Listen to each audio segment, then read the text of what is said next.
영유아를 위한 건강한 생활 습관에 대한 부분으로 좀 더 정리를 해드리면, 습관에 대한 행동 형성은 직접적이고 간접적인 교육을 통해서도 이루어지고요. 행동으로 또 표현해 볼 수도 있고, 반복적인 실천, 그리고 긍정적인 정서에 대한 부분으로 이렇게 서클 형태로 우리가 접근하는 방식이 필요합니다.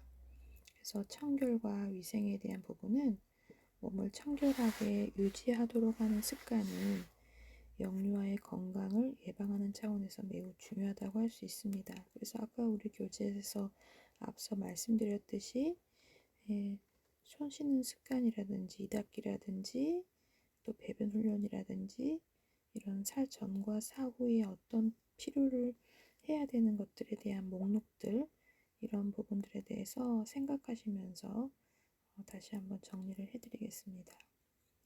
그래서 손 씻기에 대한 부분을 살펴보면, 손 씻기는 습관 형성을 위한 교육에 대한 내용으로서 왜 손을 씻어야 하는지에 대한 필요성을 이해하는 것입니다. 손을 가장 많이 오염이 되기도 하고 세균의 번식에 대한 부분, 감염의 어떤 경로로 이동하는지에 대한 그 손의 청결, 그런 부분들을 아이들한테 이해시킬 필요가 있는 것이지요. 그래서 손 씻는 방법을 알고 어떻게 실천할 것인가에 대한 부분으로 손 씻는 순서를 아이들과 함께 이야기를 해보고, 물을 적시고 비누를 사용하여 거품을 내고, 요즘 비누에 세균이 들러붙어 있기도 하기 때문에 고체형보다는 손을 갖다 대면 거품이 만들어져서 나온다거나 터치 스템이라든가 이런 걸로 요즘 많이 바꾸고 있긴 한데, 열악한 환경에서는 비누를 쓰기도 합니다. 그래서 손의 구석구석을 깨끗이 문지르고 물로 거품을 깨끗이 씻어내고 수건으로 손의 물기를 닦는다. 좀 옛날 내용이긴 하지만 요즘은 되게 손톱까지도 깨끗이 하잖아요. 그래서 그런 부분으로 아이들한테 빠진 부분을 채워넣게 해보는 부분도 필요할 것입니다. 그래서 손을 씻어야 하는 부위는 어디이고, 이렇게 손가락 사이사이, 또 엄지손가락, 손가락 등, 손톱 주위, 그다음에 손목까지 이렇게 씻어서 세균이 남아있지 않도록 해주는 부분까지 이야기를 통해서 아이들과 손 씻는 습관을 기를 수 있을 것입니다. 손을 씻는 시기를 알고 실천하는 파트인데요. 음식을 먹기 전,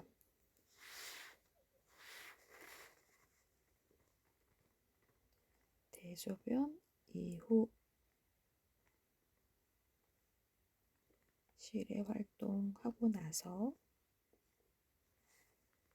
미술 활동, 탐구 활동 이후, 요리 활동 전과 후, 그 외 손이 더러워진 경우 됐는데, 여기 보시면 대소변 후, 실외 활동 후, 여러 가지 활동 후, 그런데 요리 활동, 음식, 그러니까 뭔가 먹을 때, 뭔가 만들어서 먹을 때는 전후로, 전이 같이 있다는 거 이해하시면 좋을 것 같습니다. 손 씻기 습관 형성을 위한 교육 방법을 살펴볼 건데요.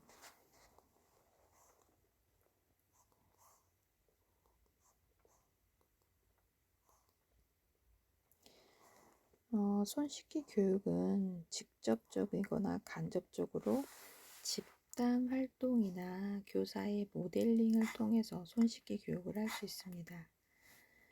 영유아가 배운 것을 행동해 보도록 계획을 하고요. 일상에서 반복적으로 실천하도록 할 수 있습니다. 바른 행동에 대한 지속적인 칭찬, 격려, 지지. 그래서 어떤 것들에 대한 모델링을 보이고 그것을 잘 실천하는 것에 대한 칭찬, 굉장히 아이들 좋아합니다. 손 씻기에 대한 긍정적인 정서 경험을 가지게 되고, 이런 손 씻기 교육이 굉장히 반복적인 형태로 이제 아이가 습관을 길러 나갈 수 있을 것입니다.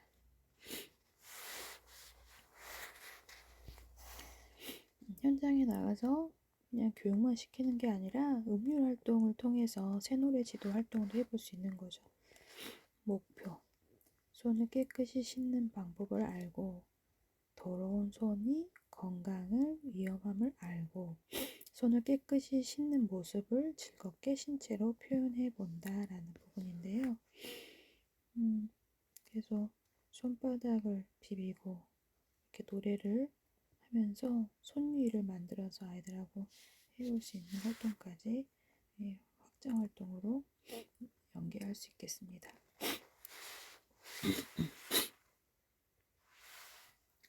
치아 관리 파트를 살펴보면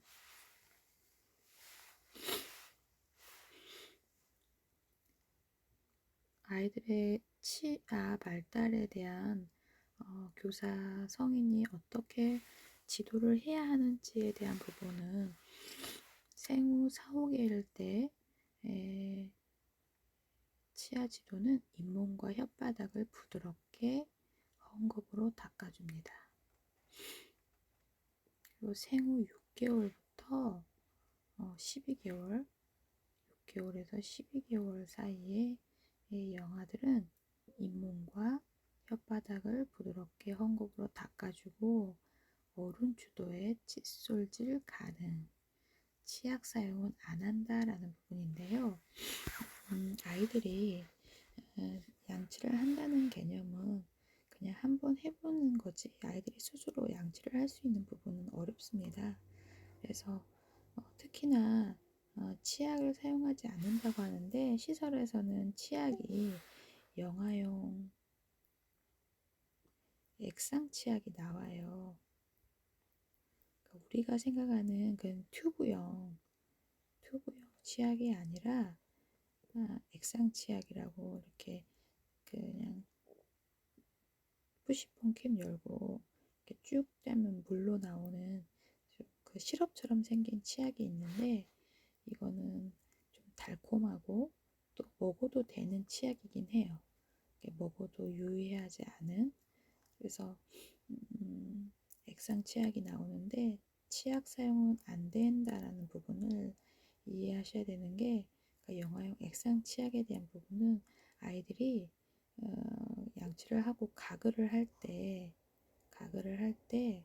이 불소도포에 대한 치약이, 그런 것들이 좀 들어가 있는 부분이 있어서 인체에 들어가면 안 되는 치약에 대한 부분을 이제 유아들은 발달이 돼서 그 가글하고 나서 뱉어내는 퇴가 되는데, 이 영아들은 퇴라는 흉내만 낼 뿐 사실 호흡은 삼키는 호흡밖에 안 돼요, 발달 특성상.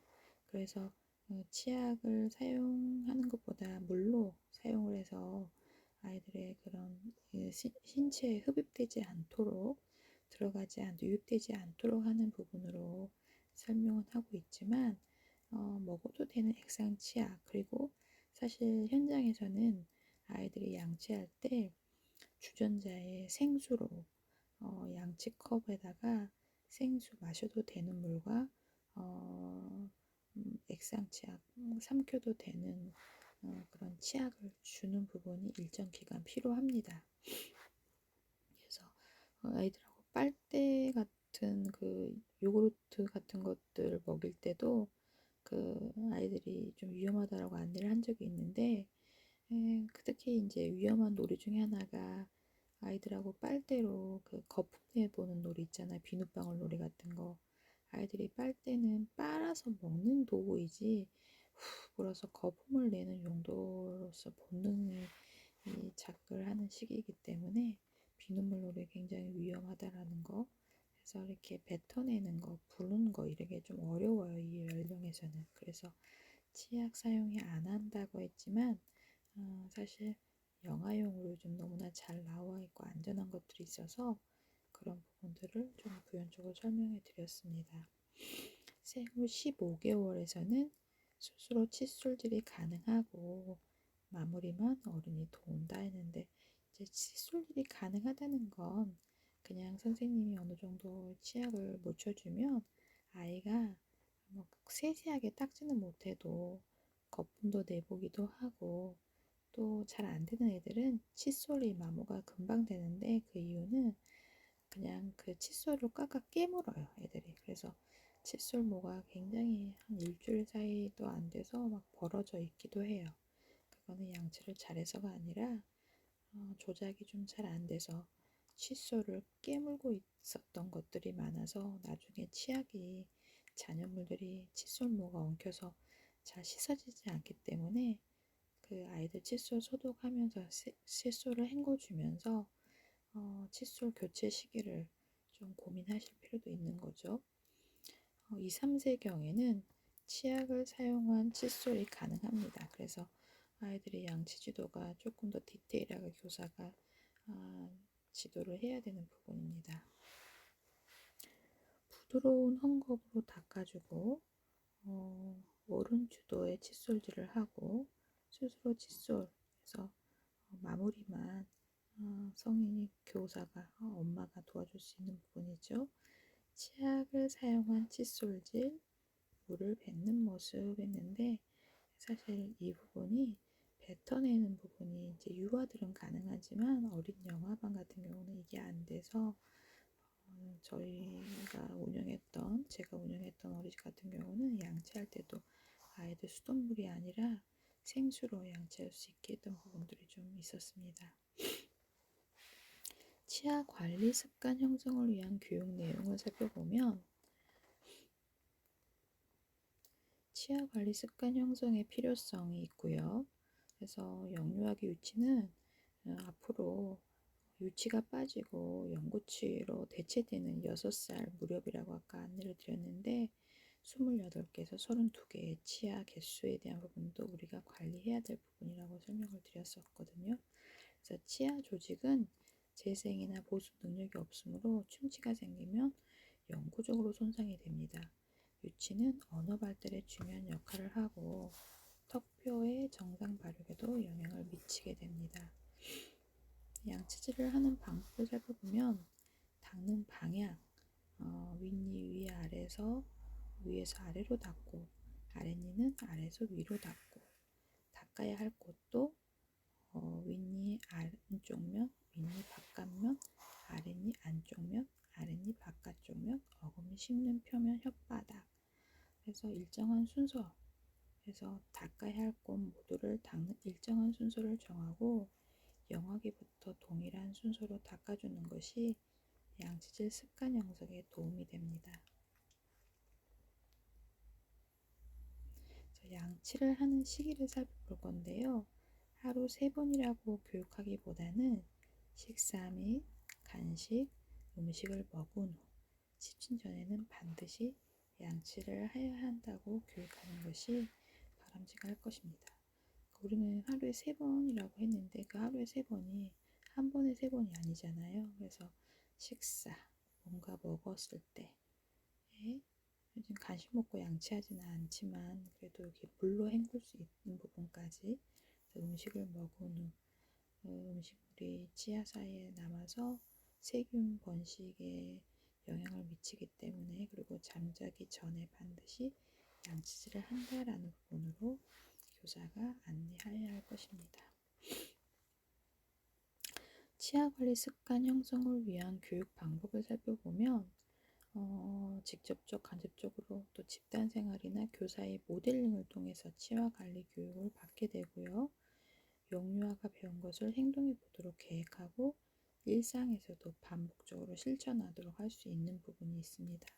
그래서 좋은 행동, 바람직한 행동에 대해서 지속적인 칭찬과 격려와 지지를 할 것이고, 또 양치질에 대한 긍정적인 그런 좋은 경험들을 쌓아서 아이가 바람직한 치아 관리에 대한 부분을 형성할 수 있을 것입니다.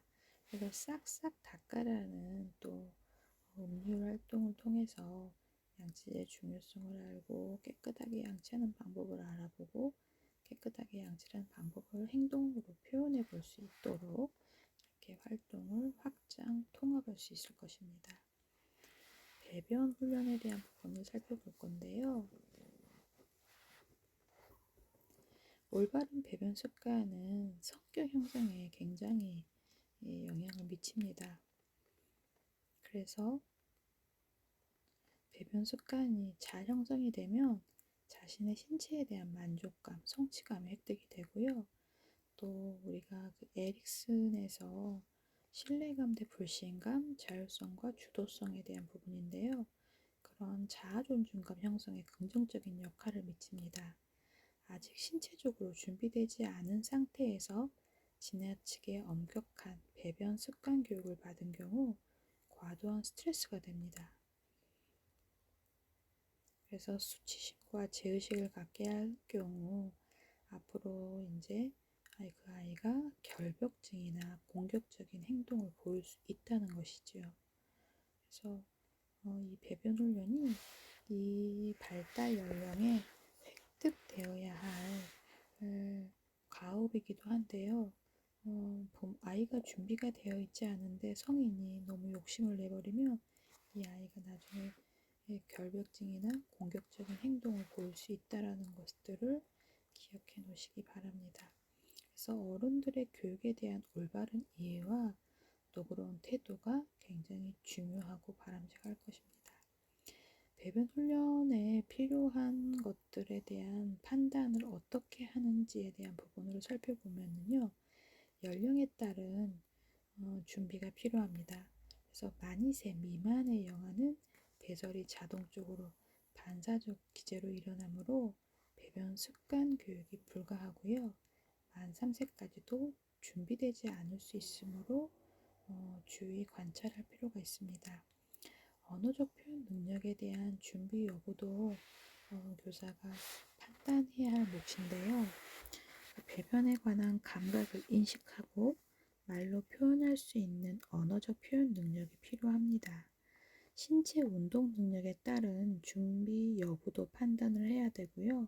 그래서 대소근육이 발달하여 혼자 앉고 서는 것이 자유롭고 또 밑에 옷, 하의를 스스로 입고 벗기가 가능한지에 대한 부분을 그래서 고무줄 바지를 입고 헐렁한 바지 그래서 겨울보단 내복도 입고 막 복잡하게 여러 가지 옷을 겹쳐 입어서 아이들이 입고 벗기가 좀 어려운데 그래서 배변 훈련은 좀 여름에 그냥 정말 되게 간단하고 되게 조그마한 바지들 있잖아요. 여름에 배변 훈련을 많이 하는 이유가 입고 벗기가 아이들이 용이하는 그런 시기가 여름이기도 합니다.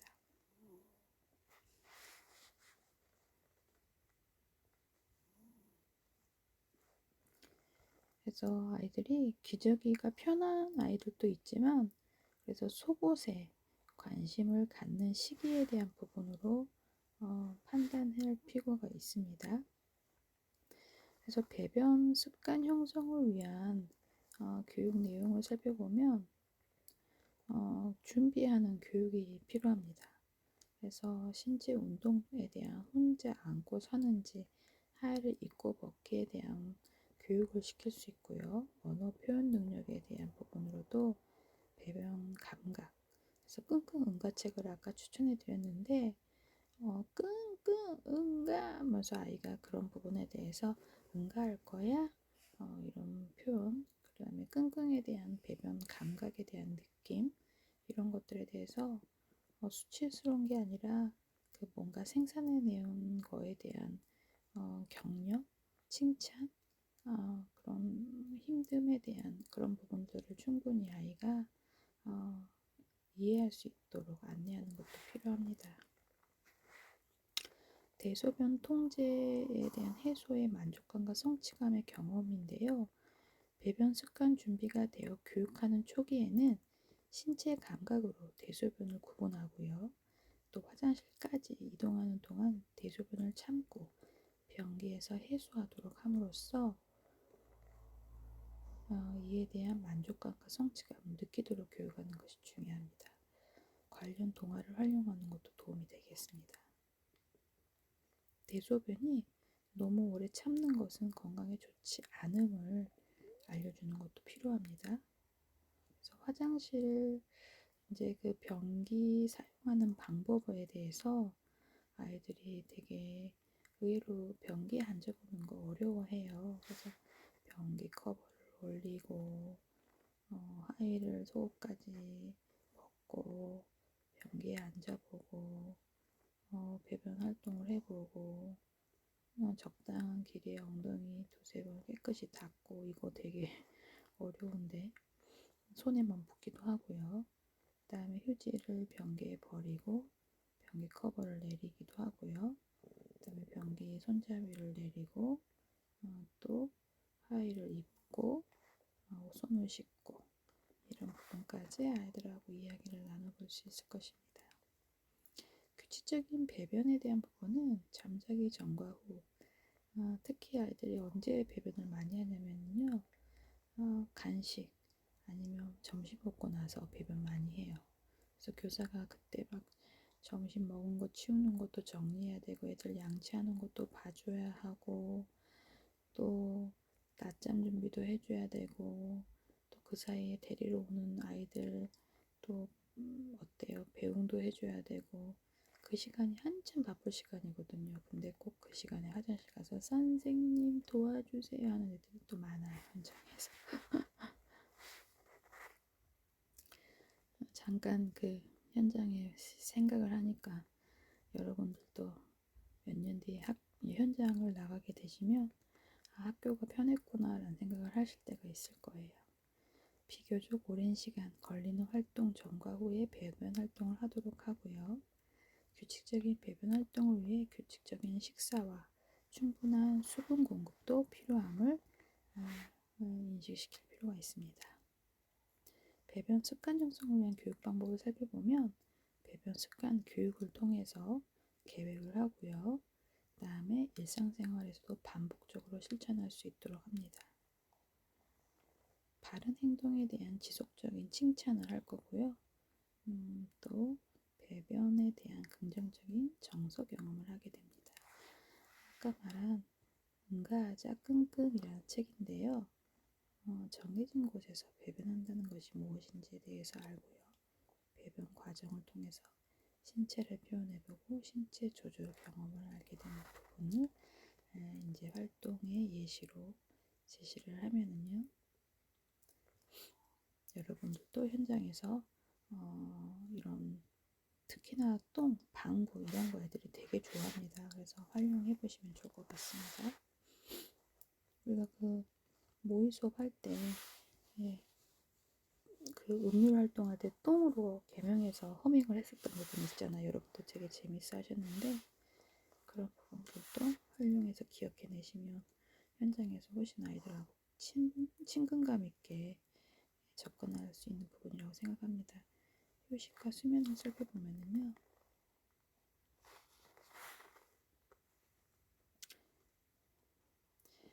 활동량이 굉장히 많아서 수면을 통해서 휴식을 통해서 에너지를 충전하는 것이 신체 건강에 매우 중요하다라고 앞서 말씀을 드렸는데요.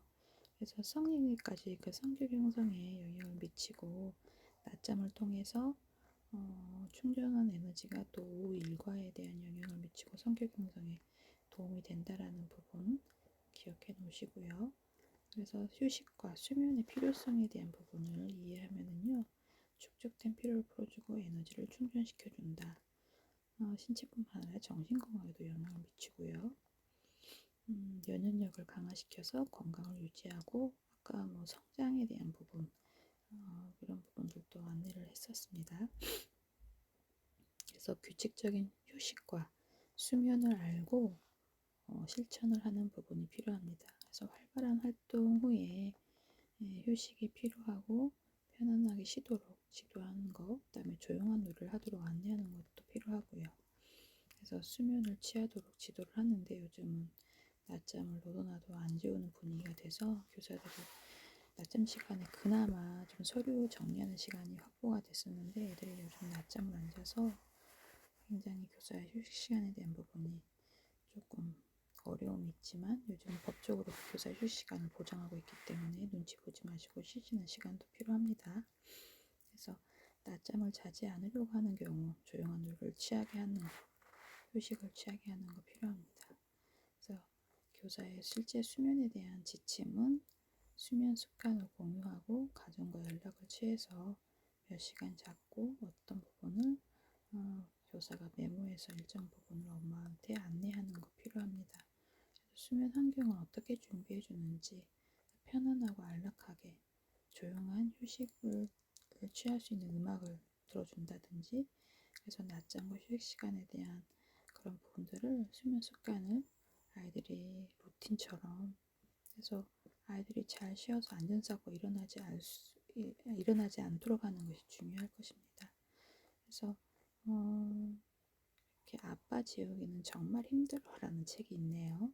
그래서 이런 책을 통해서 수면 습관을 아이들하고 함께 이야기해 보시면 좋을 것 같습니다.